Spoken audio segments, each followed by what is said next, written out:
Patrick, tu finis pour cette session. Bon, est-ce que j'ai besoin de le présenter? Si, docteur Patrick Papazian.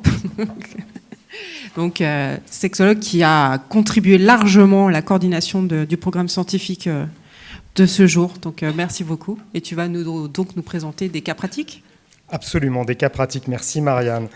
Je suis ravi d'avoir ce petit quart d'heure avec vous toutes et tous pour vous présenter des situations pratiques en sexologie.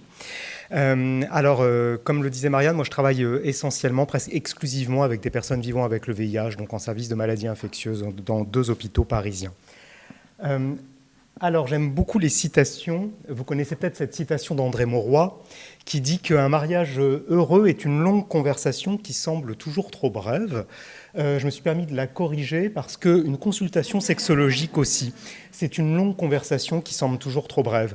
Dans nos consultations sexologiques, on parle de tout, on parle de médical, de technique aussi, mais on parle de psycho, d'humain, de culturel, d'anthropologie, de métaphysique et Dieu dans tout ça. Enfin, ça va très loin des fois, un peu trop loin. Des fois, on est obligé d'un peu recadrer. Et j'aimerais finalement essayer de vous faire vivre à travers 3 petits exemples ce qui se joue dans nos consultations. Vous verrez que je suis moins sur des aspects techniques. J'ai laissé ça à des personnes qui maîtrisent bien mieux que ça que moi. Caroline sur les interactions, par exemple. Donc j'ai préféré me concentrer sur d'autres aspects. Alors, la première situation que je voudrais partager avec vous, c'est une femme donc, de 54 ans qui vit avec le VIH depuis une vingtaine d'années. Tout se passe très bien à ce niveau-là grâce à son traitement antirétroviral. Elle est originaire du Cameroun. Je me souviens qu'elle est chauffeur Uber de sa profession. Et en fait, il se trouve qu'en 2020, malheureusement, elle a un adénocarcinome canalaire infiltrant localisé. Elle bénéficie d'une tumorectomie locale. Donc, elle garde son sein, mais avec des séquelles. Et un traitement par radiothérapie et hormonothérapie, puisqu'elle a des récepteurs. Et donc, quand je vois cette patiente, on commence cette longue conversation sexologique. Alors, elle attaque fort, puisqu'elle me dit « Ma sexualité, et j'oublierai jamais cette phrase, c'est un champ de bataille, il n'y a aucun survivant. » Donc, je lui dis « Ah ouais, quand même, va falloir qu'on parle un peu là. » Très vite, elle m'explique déjà ce qu'est la vie sexuelle avec le VIH, et elle me dit de toute façon, depuis que je vis avec le VIH, ma vie sexuelle est une absence de vie sexuelle quasiment. J'ai très peu de relations sexuelles et ma vie affective se réduit à peu de choses pour tout un tas de raisons. Et c'est l'occasion de rappeler que lorsqu'on vit avec le VIH, on a plus de risques d'avoir une santé sexuelle dégradée. Les travaux qu'on a qui commencent à dater maintenant, on attend avec impatience les prochaines enquêtes qui vont arriver menées chez les personnes vivant avec le VIH, mais on sait qu'une personne vivant avec le VIH sur 2 à un instant donné va souffrir dans sa santé sexuelle, ce qui représente quasiment plus du double de la population générale. Et on sait aussi que dans cette population, ce sont les femmes hétérosexuelles qui payent le plus lourd tribut et qui ont le plus tendance à se mettre en retrait de leur vie affective et sexuelle. Et ça, moi, j'en vois beaucoup des femmes comme cette patiente. Ensuite, on parle beaucoup de l'annonce du cancer versus l'annonce du VIH. Alors ça aussi, c'est quelque chose que je trouve très intéressant avec les patients que je vois. C'est qu'elle me dit très bien, autant on sent que dans la manière de m'annoncer mon cancer, il y a eu des formes, il y a eu un protocole, il y a eu une recherche. Enfin, on a essayé de faire en sorte que l'annonce se passe le moins mal possible. Autant ça a fait écho avec l'annonce du VIH il y a une vingtaine d'années, où ça a été absolument catastrophique, où on m'a dit ça, mais sans trop d'explications, quasiment entre 2 portes, où je me suis dit que j'allais mourir de toute façon, et où j'ai eu des manifestations qu'elle décrit très bien, qui sont quasiment des manifestations de stress post-traumatique, avec des troubles du sommeil, des manifestations physiques d'anxiété, des pensées récurrentes sur le sujet. Et du coup, elle me dit qu'il y a eu un phénomène d'écho entre les deux. Et c'est vrai que cette annonce, genre « ah non, pas encore quand même », ça n'a pas recommencé, même si elle a été bien faite, a réveillé des souvenirs très douloureux enfouis. Ça, je l'ai beaucoup aussi en consultation, où très souvent, le cancer vient un peu rappeler ce qui a pu se jouer dans les années précédentes. Et je me dis aussi qu'il faudrait sans doute qu'on ait une réflexion, elle a peut-être déjà eu lieu et j'en suis peut-être pas conscient, sur l'annonce du cancer chez les personnes VIH spécifiquement, en prenant en compte ce paramètre-là. Et puis l'annonce aux partenaires. Alors là, on s'est bien marré avec ma patiente. Je me marre souvent bien avec mes patientes. Avec mes patients aussi, mais plus avec mes patientes. Parce qu'elles ont une façon de parler des choses qui est absolument extraordinaire. Et elle me dit, voilà, avant, je me posais la question de parler de mon VIH. Alors c'est quelque chose qui est invisible. Alors j'avais bien compris que depuis indétectable également transmissible, je n'avais pas d'obligation d'en parler. J'avais bien compris que c'était de l'ordre de mon intimité et que dès le premier soir, je n'étais pas forcé d'annoncer mon statut sérologique puisque finalement, ça ne concernait pas la personne en face.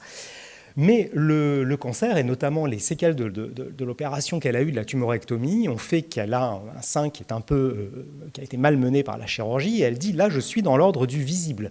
Quand mes partenaires voient ce qui se passe quand j'enlève le haut. Et du coup, c'est très intéressant parce que c'est des réactions très différentes. Là où les hommes étaient très lâches avec l'annonce de l'invisible, les hommes sont tout aussi lâches avec l'annonce du visible, mais c'est une lâcheté un peu différente, un peu, voilà. Et puis des fois, quand vraiment je veux me débarrasser d'un mec que je rencontre dans un café après un date Tinder, je lui dis les deux. Comme ça, là, je me dis, en général, c'est bon, ça passe. Donc, on tricote beaucoup autour de ça. Le traitement par hormonothérapie, je ne vais rien vous apprendre, c'est la cata d'un point de vue vécu pour elle. Ça, elle me décrit très bien tous les effets indésirables qui ne sont jamais secondaires. Je parle sous contrôle de Catherine Cerizet qui nous en parlera cet après-midi. Un effet indésirable n'est jamais secondaire. Et du coup, en effet, elle parle très bien, bien sûr, de tous les effets qu'on peut imaginer sur sa libido, sur sa sécheresse vaginale, qui est un vrai souci, on va en reparler un tout petit peu, mais aussi perte de cheveux. Elle me dit, voilà, typiquement, que ça, c'est un truc qu'elle trouve insupportable, de perdre ses cheveux à cause du traitement, et qu'elle en a ras-le-bol, qu'elle en a parlé à son oncologue. Et en fait, elle me dit surtout qu'elle fait un peu n'importe quoi avec son traitement, et qu'il n'y a qu'à moi qu'elle le dit. Donc, je me permets de le dire parce que c'est anonyme dans ce cas. Et que, alors, pendant des semaines, elle ne prend pas son traitement. Quand elle a un date, justement, elle ne le prend pas les semaines avant, les semaines après. Enfin, bon, c'est un peu la grande pagaille. Mais elle l'assume en disant, je fais comme je peux, hein, en gros. Le suivi et les craintes, liées à son cancer, au VIH, elle me dit très bien que sa sexualité n'est devenue que médicalisée. Elle dit, mais tous mes organes liés à ma sexualité, j'ai l'impression qu'il y a un problème, quoi. Donc il y a un défaut de fabrication. Et je passe ma vie à l'hôpital et ma sexualité se joue à l'hôpital, quoi. Donc mes seins, mon VIH, tout ça. Bon, j'en ai un peu ras-le-bol. Et donc c'est ça aussi qui l'angoisse énormément. Et puis les croyances sur sa sexualité, alors ça aussi c'est très intéressant parce qu'on est toujours dans le champ des croyances en sexualité. Donc elle me dit très bien que sa mère lui avait dit que la sexualité ça n'était que douleur et que dans la famille ça n'était que douleur. Et donc elle dit j'ai l'impression d'être marquée par ce saut-là et que je me trimballe ces casseroles-là. Et finalement pourquoi moi? Donc on est vraiment dans cette notion de double causalité dont parlerait bien mieux Olivier Bouchot. Je pense qu'il n'est pas encore là mais on en parlera peut-être cet après-midi avec lui. Donc toutes ces questions d'ethnomédecine qui sont absolument passionnantes, mais qu'elle exprime très concrètement à sa manière. Et puis, on parlait donc de sécheresse vaginale, du coup de douleur à la pénétration avec une dyspareunie superficielle. Et donc, pour la petite histoire, après avoir essayé des tas de traitements topiques, etc., je lui ai parlé du laser fractionné CO2, donc du Mona Lisa, qui est une technique, je ne sais pas si vous la connaissez, là aussi, Catherine pourra peut-être nous en parler, mon joker, parce que j'aime bien faire parler les patients. Finalement, ils connaissent beaucoup plus de choses que nous. Et du coup, je lui parle de cette technique, mais le problème étant que cette technique est chère, qu'elle n'est pas prise en charge, hein, c'est 3 séances, 150 € la séance à peu près. Et donc, je lui en parle à une consultation, et la consultation d'après, ça a cheminé, et aux dernières nouvelles, elle va sans doute le faire, parce qu'elle se dit que finalement, c'est sans doute une bonne façon d'arriver un peu à dépasser ce problème-là. L'épilogue de cette situation clinique, qui est la plus longue des trois, hein, je vous rassure, les deux sont beaucoup plus courts, c'est qu'elle a rencontré quelqu'un depuis un peu moins de 6 mois, elle est avec un homme, et elle me dit, mais en fait, je me rends compte maintenant qu'on a fait tout ce cheminement, on a dû se voir, je sais pas, entre 10 et 15 fois avec cette femme, je me rends compte que j'arrive à me dire que je n'ai pas envie d'un homme dans ma vie. Et qu'est-ce que c'est bon que ça soit un choix, c'est-à-dire de me dire, avant je subissais ça et je me disais, mais qu'est-ce qui est pas bien chez moi pour que j'ai pas d'homme, là maintenant je me dis, je peux en avoir, mais finalement je suis peut-être très bien comme ça. Deuxième situation, alors là, changement de salle, changement de décor, un homme de 63 ans, pareil sur le plan VIH, avec lequel il vit depuis 97, tout va bien. Un homme bisexuel, multipartenaire, j'ai mis plus, parce que j'étais assez impressionné par le nombre de partenaires, tant féminines que masculins par semaine. En 2018, paf, un adénocarcinome prostatique. Il s'en tire, si je puis dire, avec un traitement par radiothérapie, hormonothérapie. Et il y a un arrêt de l'hormonothérapie en 2020, négocié avec l'onco-urologue, avec une surveillance renforcée au niveau de la prostate. Alors chez cet homme, ce qui est très intéressant, c'est pendant l'hormonothérapie, Son absence de libido et d'érection fait qu'il s'effondre, vraiment. On a vraiment un effondrement psychique, un effondrement narcissique, puisque toute sa confiance en lui reposait sur sa virilité et sur son désir et sur sa fonction sexuelle. Donc, quelque chose que je ne vais pas détailler là, mais qui nécessite un traitement antidépresseur, une prise en charge un peu costaud avec la psychologue du service où on l'encadre au maximum. Pour vous dire que la sexualité, ce n'est pas un détail. Pendant le traitement du cancer, quelques blips, et là on se rend compte que son observance du traitement antirétroviral est pas bonne pour la première fois de sa vie, et il l'assume, il dit « Oui, je me rends compte que je le prends pas bien, et qu'il y a même des fois où sciemment je le prends pas bien, parce que j'en ai un peu ras-le-bol de tout ça. » Donc une porte ouverte comme ça vers le côté « Et au fond, si j'arrêtais, qu'est-ce qui se passerait hein j'ai envie d'aller voir par là, Eros, Thanatos, tout ça. » Donc ETP, on renforce tout ça, on le rassure, on lui explique. À l'arrêt de l'hormonothérapie, alors là, reprise de libido, des érections très faibles qu'on va essayer de soutenir avec des traitements médicamenteux, et difficulté à avoir un orgasme et anéjaculation. Alors ça, c'était pour souligner le fait que dans la sexualité masculine, on parle beaucoup d'érections, parce qu'il y a beaucoup d'industriels qui ont des choses à nous vendre sur les érections, on parle très peu d'éjaculation. Alors que moi, mes patients m'en parlent beaucoup, et du rôle de l'éjaculation. Et quand on leur explique de manière très docte, mais vous savez, l'orgasme, c'est dans la tête, c'est exactement pareil, voire même ça sera mieux, enfin, voilà, on rame un peu. Ils nous disent « Ah non, mais vous n'avez pas compris, moi, à quel point c'est important, symboliquement, mais même dans les faits. » Bon. Donc là, des petites difficultés autour de ça, parce qu'on est un peu démunis par rapport à ça, quand même. Alors, dans les éjaculations rétrogrades, il y a quelques traitements qu'on peut tenter, mais ça ne marche pas toujours très bien. D'un point de vue de traitement de l'érection, on essaye toute la chaîne de traitement possible. Alors, je vous l'ai juste mise là pour mémoire, parce qu'on a des comprimés, donc les inhibiteurs de la phosphodiesterase 5, on en a parlé avec Caroline précédemment. Le Vitaros, qui est un gel de prostaglandine intra-urétral, donc qui nous rend bien des services finalement, parce que c'est un peu comme les injections intracaverneuses, mais sans la piqûre, donc c'est pas mal. Le vacuum, qu'on a tendance à oublier, ce qu'on appelait vulgairement, excusez-moi, la pompe à bite. Donc en gros, un système à vide qui permet par le vide de faire grossir le pénis. Ça coûte très cher chez les pharmaciens, beaucoup moins cher dans les sex shops. J'ai tendance à envoyer dans les sex shops quand le patient est à l'aise. Pareil, il fait tout ça, ça lui plaît bien, mais il me dit « bon, je ne vais pas me ramener avec mon vacuum dans les boîtes un peu libertines, c'est un peu gênant ». Donc, du coup, les injections marchent pas mal, mais ce patient a un vécu de toxicomanie IV et en fait, il vit très mal le fait de devoir se piquer de nouveau. Donc on convient que ce n'est peut-être pas une très bonne idée. Et l'épilogue pour ce patient, c'est en fait une prothèse pénienne, et c'est pour dire aussi que c'est vraiment une éventualité dont il ne faut pas se dire « ouh là là, la prothèse, l'implant pénien, n'importe quoi ». C'est devenu quelque chose qui est quand même, je ne vais pas dire banal, mais qui s'est vachement amélioré ces dernières années. Je parle sous contrôle des urologues, j'en vois un dans la salle. Mais c'est vrai que moi, les patients que j'ai eus qui ont bénéficié de la pose d'une prothèse pénienne sont tous, moi en tout cas, je n'ai pas eu de déception, ravis du fonctionnement, du fait qu'il n'y a pas de médicaments à prendre, que c'est discret, que ça marche à tous les coups. Enfin, j'ai eu, dans les quelques cas, 100% de réussite, donc tant mieux. Merci aux urologues. Dernière situation très rapide, un homme de 51 ans, donc pareil, sur le plan du VIH, pas grand-chose à raconter, mais lui, c'est un cancer colique qui a été traité par chirurgie, radiothérapie, chimio. Et en fait, ce qui va nous intéresser surtout chez lui, c'est les séquelles locales périanales qu'il a, de type dermite radique, donc conséquence de la radiothérapie, avec une peau cartonnée, noirâtre. Alors, c'est vraiment pas esthétique, en effet, je le confirme à l'examen, il en souffre énormément, il en complexe énormément, et en plus avec des suintements, c'est douloureux, enfin, c'est du lourd.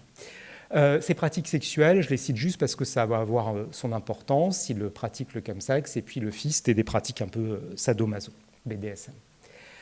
Alors là, c'était pour souligner l'importance des complexes dans le domaine de la sexualité, parce que c'est vrai qu'on pense aux complexes du petit pénis ou des grandes lèvres chez les femmes, c'est très à la mode, on en parle beaucoup sur les réseaux sociaux.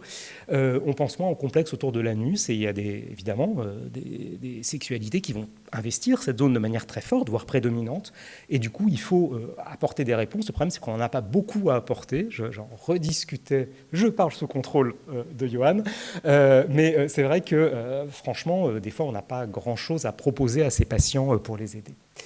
Le changement de rôle sexuel, ça c'est aussi quelque chose qui est très perturbant pour certains de nos patients, qui, dans son cas, lui, avait toujours été passif, réceptif, comme on dit maintenant, et qui doit devenir actif parce qu'en gros, il ne veut pas que quelqu'un aille voir dans la zone derrière.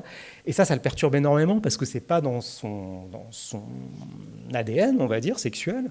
Et puis, pareil, dans ses pratiques BDSM, il passe de soumis à dominant parce qu'il ne veut pas prendre le risque qu'un dominant puisse aller voir de ce côté-là. Donc, il devient dominant.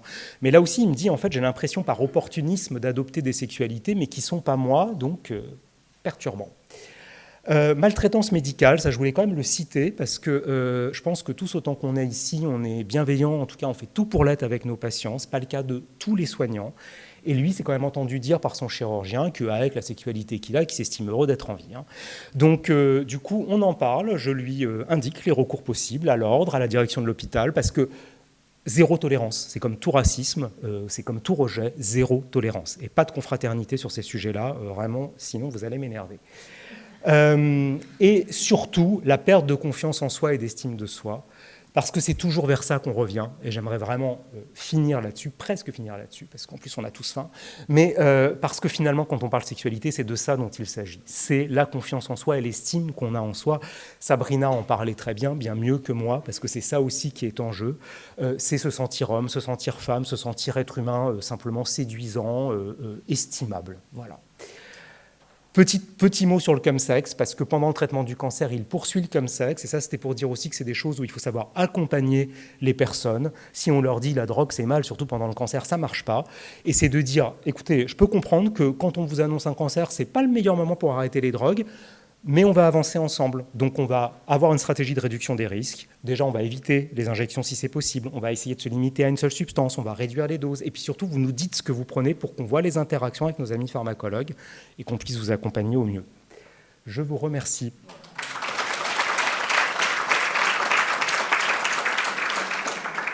Merci beaucoup, Patrick. On était dans le vif du sujet, mais je crois qu'il fallait à un moment être dans le vif du sujet. Donc merci beaucoup. Est-ce qu'il y a des questions avant qu'on fasse la pause?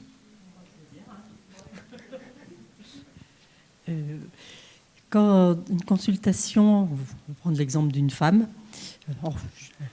ta patiente camerounaise, est-ce que dans la rencontre, alors nous on n'est pas directement sexologue, on essaye d'être à l'écoute, mais est-ce que tu vas investiguer, entre guillemets, leur vie sexuelle avant les maladies? Alors, merci pour cette question. Tu précèdes ce que je vais dire à la session caféine après. Avant, c'est absolument clé.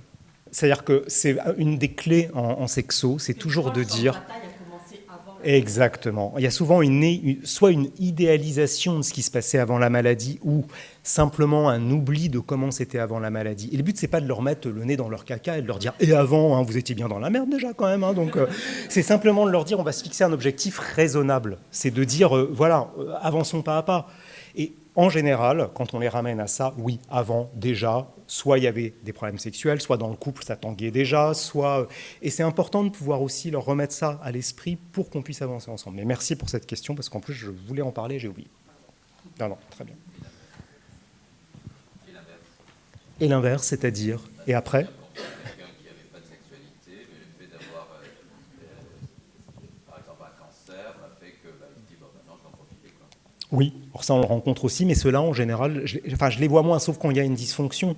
Mais c'est des gens qui vont moins aller chez le sexo. Ou alors simplement pour avoir un traitement, tu vois, c'est un tout petit peu plus simple. Mais tu as raison, ouais, absolument. Oui, bien sûr. Ouais. Absolument. Ouais. Je t'en prie. Patrick, merci beaucoup de ta présentation. Concernant la testostérone, très souvent on est amené à prescrire parce que le patient a une baisse de la libido, il souhaite avoir le taux de testostérone. Quelles sont les indications vraiment pour la substitution de testostérone pour tous les patients en général, notamment les patients VIH? Et quel est le risque oncologique, bien sûr, pour la prostate, on ne pose pas de questions, mais pour les autres cancers, pour le développement de cancer, parce qu'on voit des patients qui s'injectent de la testostérone pour tout et pour rien. Et quelles sont vraiment les indications du point de vue sexologique? Alors, moi, je travaille vraiment main dans la main avec les uros là-dessus, les uro-andro, parce que surtout, je pars du principe que je ne veux pas aller plus loin que ce que je connais. Donc, en effet, c'est souvent une question qui revient.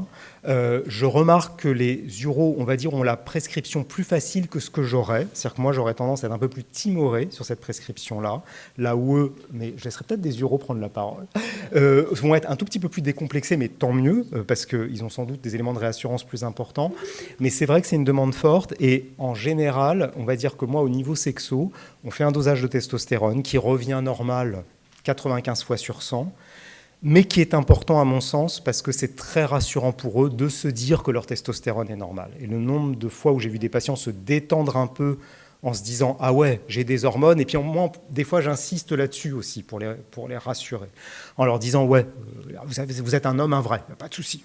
Des hormones masculines, franchement, même, c'est très haut. Hein, voilà, donc parce que ça leur fait du bien. » Quand c'est vraiment effondré, donc après 2 dosages qui montrent vraiment que c'est effondré, là, je travaille main dans la main avec l'uro pour qu'on évalue les risques et le bénéfice. Je ne sais pas ce que tu en penses, par exemple. Enfin, il y a d'autres uros. Mais...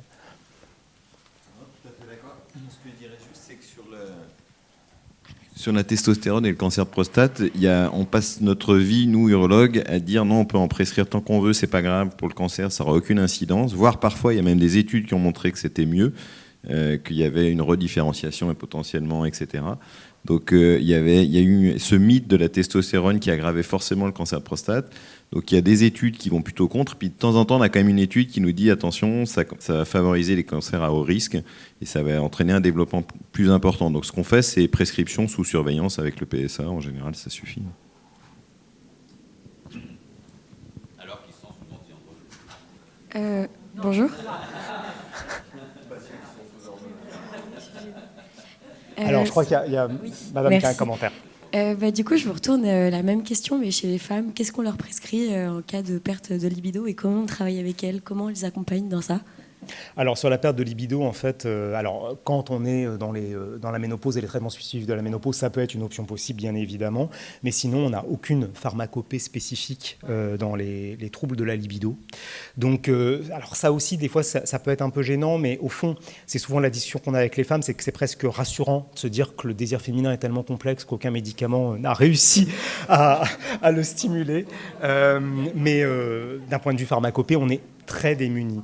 On va souvent regarder la iatrogénie de certains traitements qui peuvent induire ça, mais en termes de médicaments à proprement parler, il n'y a pas grand-chose. Pas étonnée. Moi, j'ai une double question, à la fois aussi pour le dermatologue. La photobiomodulation dans les... Enfin, en tout cas, pour les radiothérapies, les brûlures, etc., il y a beaucoup d'études qui sont faites comme quoi ça marcherait. Comment la proposer? Est-ce que sur du long terme, ça marche, en tout cas pour la reconstruction? Et il y en a de plus en plus qui en parlent dans les sécheresses vaginales également. Je ne sais pas si vous avez des pistes, en tout cas, de réflexion sur ça. Il y a effectivement pas mal d'études qui sortent. Le problème, c'est que c'est toujours des petites études financées par l'industriel. Et du coup, en fait, on a assez peu de grandes cohortes. On a forcément un biais. Et c'est pareil que vous avez parlé du Mona Lisa. Le Mona Lisa, c'est pareil. Hein. On a des grandes études où, en fait, finalement, ça ne marche pas si bien que ça. Donc, on peut le proposer, mais il faut quand même prévenir les...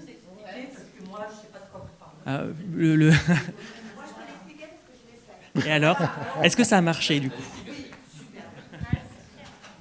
En fait, il faut une étude en ce moment à l'Institut Gustave Roussy sur le Mona Lisa. Donc, c'est par rapport aux sécheresses vaginales et problèmes à la pénétration, je ne sais pas comment, atrophie vaginale. Donc, c'est super emmerdant.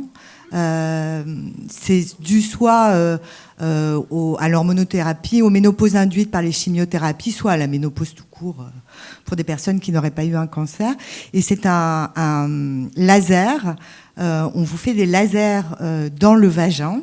Donc, c'est psychédélique, hein, parce que le gynéco a des lunettes dignes d'un film d'E.T., etc. Et vous mettez les lunettes et il vous met c'est comme un spéculum, mais rattaché à une machine à laser.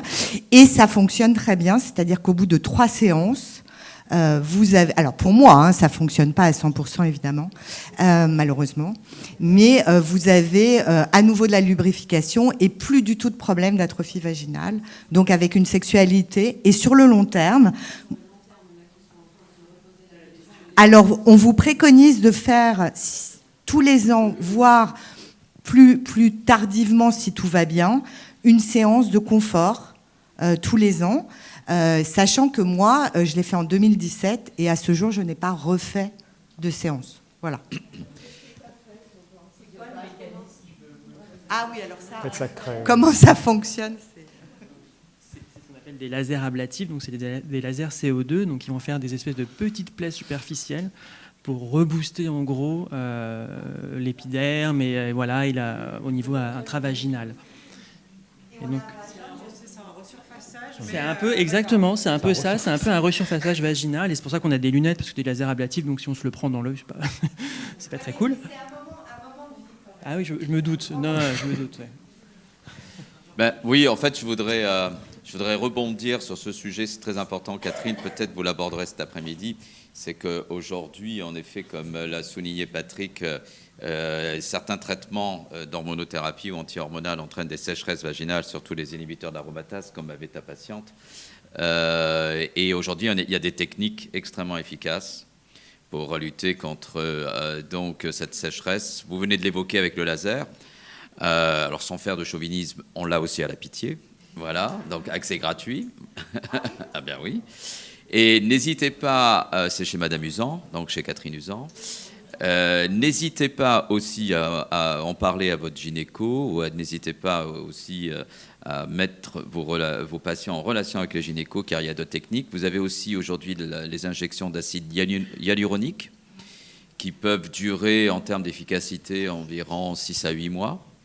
Parce qu'aujourd'hui, effectivement, on n'a pas grand-chose. Alors souvent, nous, on nous demande, est-ce qu'on peut utiliser des ovules de colpotrophine? Alors je vous rappelle que dans les ovules de colpotrophine, il y a des œstrogènes, que normalement, c'est ce qu'on venait d'évoquer pour la prostate, mais là, c'est pour le sein. On n'a pas le droit de prendre d'hormones quand on a un cancer du sein ou quand on a eu un cancer du sein. En fait, on a le droit de prendre de temps en temps des ovules de colpotrophine parce que le passage, effectivement, dans le sang est faible. En revanche, il ne faut pas en abuser, il ne faut pas prendre ça au long cours toute l'année.